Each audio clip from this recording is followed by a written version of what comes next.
小伙伴给我留言问我，人生应该避免什么？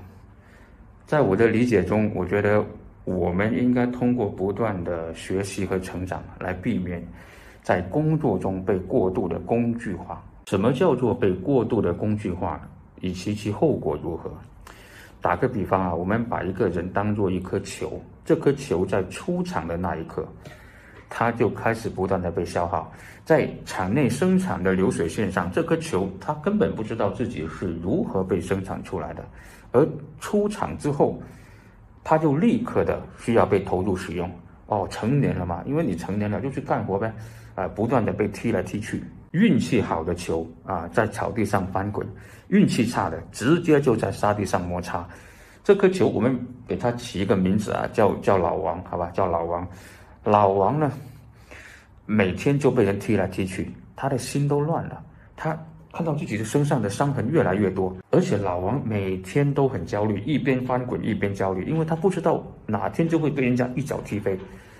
如果被踢飞，那很可能就会跟现在这个绿茵场绝缘，下一站可能就是沙地。老王更担心的是什么呢？老王更担心的是，他不知道什么时候会被人踢爆。踢飞可能还只是换个场地，踢爆可能就只剩下一张皮，毫无作用。但老王心里知道这一天总会来临的，但老王又能做什么呢？老王其实没有办法做太多改变，就算是他内心深处，他可能也不愿做出改变，因为老王的生活热热闹闹。有很多比赛，有很多观众似乎都是买票来看老王在绿茵场滚动的样子。老王也可以自豪地跟自己的孩子说，如果没有我，这场比赛就进行不下去，场上的球员观众都只有干瞪眼的份，因为没有我了嘛。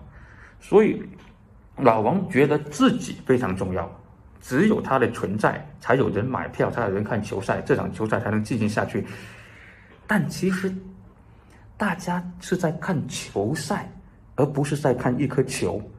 大家看的是球星的动作，球队的战术，进攻与防守，进球那一刻的兴奋。似乎人人都在盯着老王这颗球，但偏偏没有人真正在意这颗球。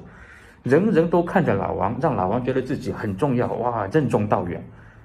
但其实只要老王被踢飞了，被踢爆了，场上某一个角落的某一个球童，他的手上正捧着1颗、2颗、3颗或4颗新的球，来代替消失的老王。共勉。